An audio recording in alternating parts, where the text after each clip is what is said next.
So this little bit here looks like a great place to start. Mainly clearing everything in between the larger trees. The larger trees will kind of act as the natural perimeter of the trail. So all this little underbrush, some of the stuff is too big for a rotary cutter, like a brush hog, like that right there, that's too big. A lot of this other stuff could be handled easily with the rotary cutter, but I don't think it's going to be too bad to just come in here and chop wood chip, chop wood chip. Sounds like a rhyme of some kind, but I don't think it's going to be too bad. Once I get into here going this way, yeah, there's plenty enough room for a trail here. So let's just start and keep going that way.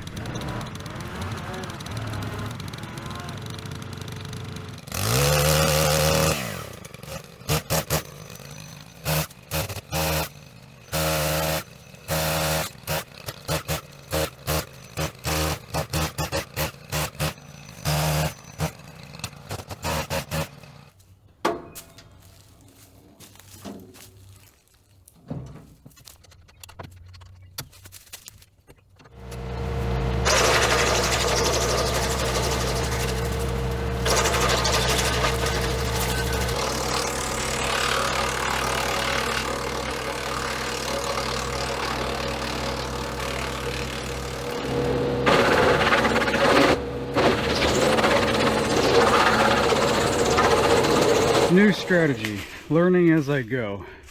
The problem I'm having is these falling in all kinds of different directions. So what I've realized is chainsaw is just a little too heavy for bending down constantly, when I can distribute the weight with this pole saw and I can start a lean away from me. So I've already chopped all these right at the ground, leaning that way.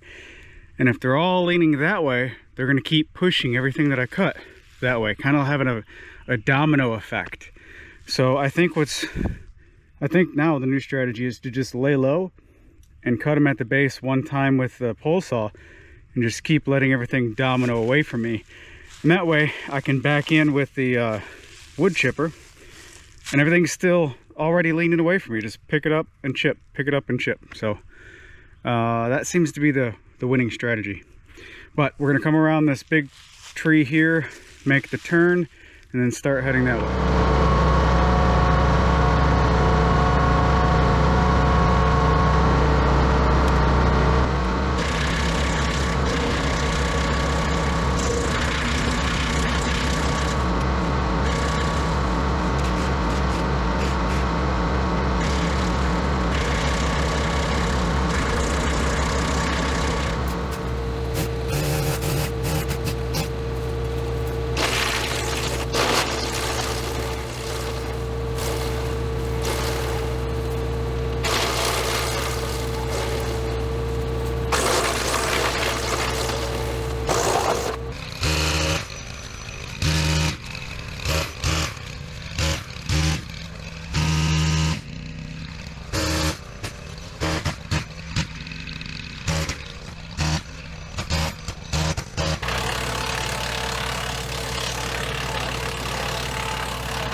this trail is completely my creation. Well, me and my wife, right? It started as this. This was my starting point. Just like that. Just dense, small stuff. Dense, small stuff. And I found these two big trees as a starting point, and I said, well, that looks like a good place to punch in for a trail. So let's go. This is all the work so far. Now, this first little bit was chainsaw and wood chips, and I've already ground up some of the stumps. Little kind of a staging area over here. This is where I pushed in a little bit with the rotary cutter to kind of see how it would do with these saplings and these smaller trees. The problem with the rotary cutter is, I mean, yes, it's fast, and it'll take care of that, it'll take care of that, it'll take care of that, it'll take care of that, but sprinkled in all of this stuff is that, and that's too big for the rotary cutter. So what you end up with is like a lot of spaces between this tree and this tree that can't really get in there with the rotary cutter. So you are being, you know, time effective with these smaller things, but the amount of zigzagging and dodging that you have to do it's a little crazy. So the rotary cutter is useful in some scenarios, not for just creating from scratch, I have found. So this is created from scratch. Again, it was all this dense type stuff. And here it comes up with the bulldozer, so I'm gonna walk this way, right? Walking a little bit further down, you can kind of see the idea of this trail. The trail was created to stay in between these larger trees. The trees are gonna form the trail, so wherever that takes us, well, that's the trail, as long as I point that direction and keep going. All right, so once we get back here, this is about where I stopped using just the chainsaw. No, not quite. Let's keep going. I think it's a little bit further up here. This is how we're storing all of our stuff here, by the way, because, you know, we're still not on the property yet. So take the keys out, chain it up to a tree, or lock it up to a tree, and doing this, breaking down, setting up, breaking down, setting up, breaking down, setting up, loading up the tractor, bringing it over here, unloading the tractor, loading up the tractor, taking it back home. That's taking up so much of our time. Not so much, but it's taking up a considerable amount of time. So once we get out here forever, man, we're just gonna have even more time to work. So all of this was completely grown up as well. And I've got it cleared out a little bit. Let me get you a wider angle a little bit. And you can kind of see what we're going for here. I'm starting to expand and open up this trail to get line of sight. Now on this side, this is the border of the property, so I want to have as much vegetation as possible, just as a natural fence. On this side, I want line of sight. I want all this undergrowth that's just not doing anything, harboring poison ivy, and I want it gone. I want this small stuff gone. I want to be underneath these bigger trees with plenty of visibility. So what I'm looking for is like a park type setting out here. We cleared all of this. And being able to walk back here and see all this is just, it's nice. Makes you feel good. Still have a lot of work to do, obviously. But this is a nice little trail. So the trail's still over here. And this is all just open space over here. And you can see the trail where the trail goes.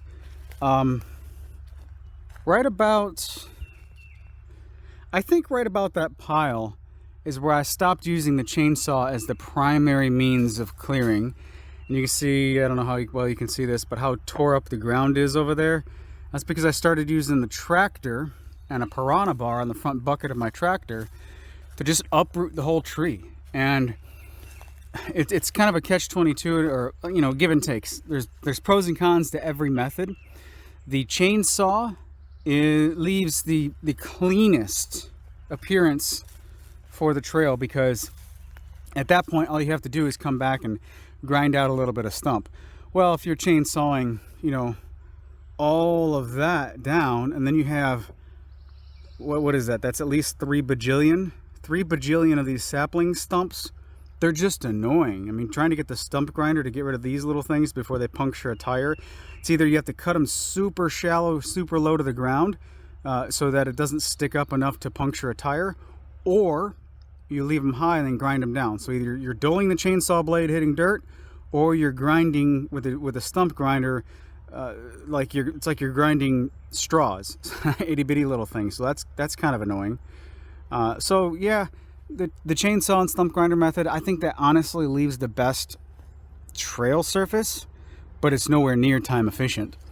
Now over here, the Piranha bar on the bucket is so fast. You knock the tree down, exposing some of the roots at the bottom, and then you spear those roots, lift up a little bit and drive forward, and it just uproots the whole tree. And it works really, really fast, but it completely tears up the ground. So once this all dries up, during the drought, I'll have to come back here. We always have a drought in the middle of the summer. We always have about 2 months where it's just bone dry and everything turns into dust. Everything's coated in a fine layer of dust. So about around that time, I'll have to come through here and flatten all this out with a box blade. And you know, it's an extra step, but I'm gonna tell you, driving a tractor is way easier than busting your butt with a chainsaw. Both can be done, but you know, you get the point. So what the Piranha bar does is this right here. Let me zoom in. How do I zoom in? Come on, camera, where'd my controls go? There you go. So there's the root ball. I knocked the tree over. Let's back out a little bit. I knock the tree over, exposing the root ball, and then I spear it with the bucket and then just drive forward. And then my phone's acting crazy. And then the whole root's out of the ground. I don't have to worry about coming back with a stump grinder. You cut the root ball off and you wood chip the rest of it, grab the root ball and burn it. That's the plan anyway. We were burning quite a bit, but I watched what is it? I think it's Back to Eden or something like that. It's a sustainable permaculture type of a video, and I witnessed the power of wood chips in that video. So yeah, we do have some burn piles here and there, and we have been burning some stuff, but I'm gonna try my best to stack these in such a way that it's easy to wood chip down the road rather than burn.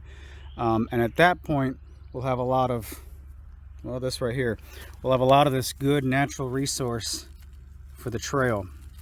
When I started wood chipping the driveway, put out a couple videos, a few people suggested, hey, you should put those right back in the trail. And my ignorance on the topic said, no, I don't want to do that because I don't want this to turn into mud and it's not good for the trail. Completely wrong. That movie completely changed my perspective on wood chips on the ground. So that's going to be a tremendous resource for us. But the trail keeps going and going and going. And we are about halfway through this side of the property as far as this perimeter trail.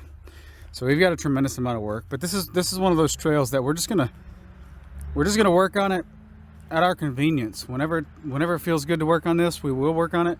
But when priorities pull us elsewhere, well, we're gonna go elsewhere. So I don't know how well it's showing up. Let's go wide. The trail comes down here, and bulldozer is getting louder behind me, so sorry about that. The trail goes down here. Now, I say down because, let's see, right about here is horizontal, maybe-ish. This is a little bit higher than where I'm standing, and this is lower than where I'm standing. So that's probably a 6-foot elevation change right there. So the trail goes off this way, kind of snakes around, and then we get out of the big pines and into the hardwoods. So this is the end of the pines on this side of the property. I think, from where I've hiked this way anyway. A few more pines this way, but there's a huge section of where the hardwoods start to come into the trail this way. So we're gonna get another visual mix here of the pine ecosystem and the hardwood ecosystem, because they look totally different. It's so fun to see that contrast. But anyway, up here is this pretty nice open clearing, and it is open, but look at this, it's all shaded still. So this is a small cabin home site, right? Not a huge house, not a huge cabin, but a small little cabin could fit right here. And I'm just saying that for the size of it, and not because I have plans to do that. But what we're realizing is throughout the property, we're finding these little areas that are just perfect, and they're secluded enough so that they could be used as primitive camping sites. So whether that means, you know, when my family comes down and I've got 25 family members on the property and they all have their own little private oasis or whatever. I think that's going to be pretty cool, pretty fun. And then of course it clears off back that way as well. Oh, I'm getting eaten up by mosquitoes. I haven't sprayed yet. Sprayed myself yet. So yeah, all of what you see here used to look like that. Used to look really low and grown. It's been a lot of work. I'll talk about this at a later date. I want to make a dedicated video on the topic, but you know, I mentioned it several times that yeah, an excavator, yes, a skid steer with a forestry mulcher, yeah, that's all going to speed up the process. But I'm not doing that for a few reasons, primarily because of budget reasons, but also because I enjoy this. This is what I like to do. This is so much fun to me right now. I'm really enjoying transforming this property into something that is better for our family long term, something that quite frankly I think is actually better for the land. I didn't mention this since I've been out here, but there are vines killing all of these trees. Insane amount of vines, like this right here. This is just dangling down because I cut it. That's a huge vine. Then you got these big old fuzzy vines, which is poison ivy, and that's just a small one. We pulled out massive vines from these trees, and you get to a point where it's just like the vines are going to take over the tree for sure. Like this is a whole jumble of vines right here. Now these vines, these bigger ones right here, I can't get my hand all the way around them, so they're huge in diameter, these bigger ones. And you see this right here? This is a big branch, a monster branch. That's 6 to 8 inches in diameter right there. It came off of that, so it broke off, but it was just suspended in the vines for who knows how long. When I started clearing this, it was just hanging out right there, just floating in space because these vines had it suspended, and they were all wrapped around this tree. Well, that tree and that tree are quite a ways apart, right? Well, these vines are rooted here. Then they go up into the canopy, and they're still in that one. They're still way up there. So, yeah, we've got a vine management scenario. These vines are insane. Which, you know, no real big surprise. This isn't the first time I've been in the woods.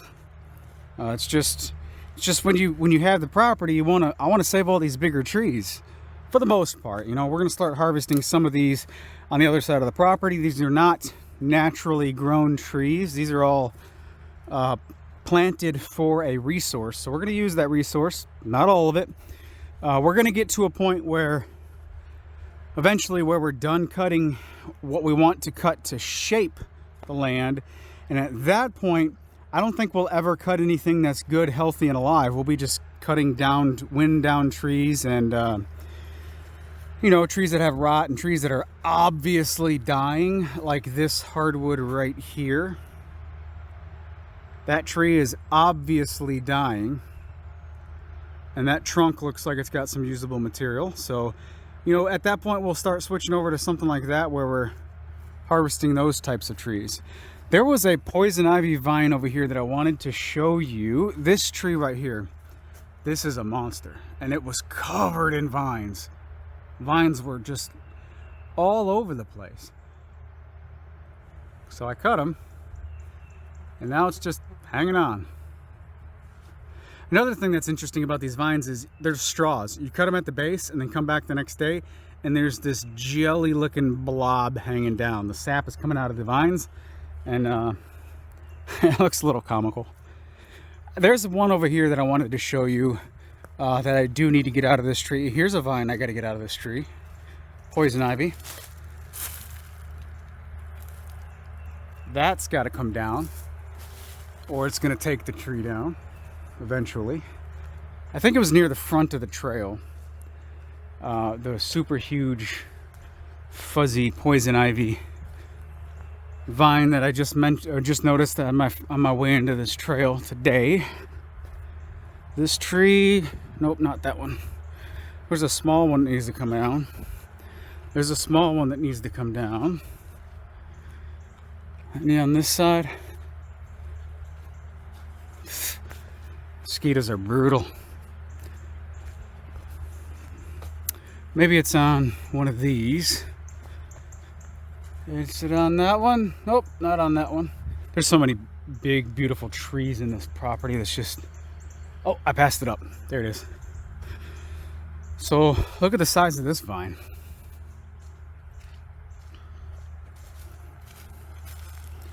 Holy moly. That's a big one. That's a big vine.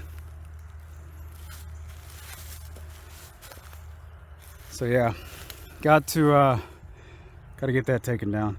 But I just love this trail. This is nowhere near complete. This one will go down to the other end of the short end of the property, and then go all the way the long length of the property, long side.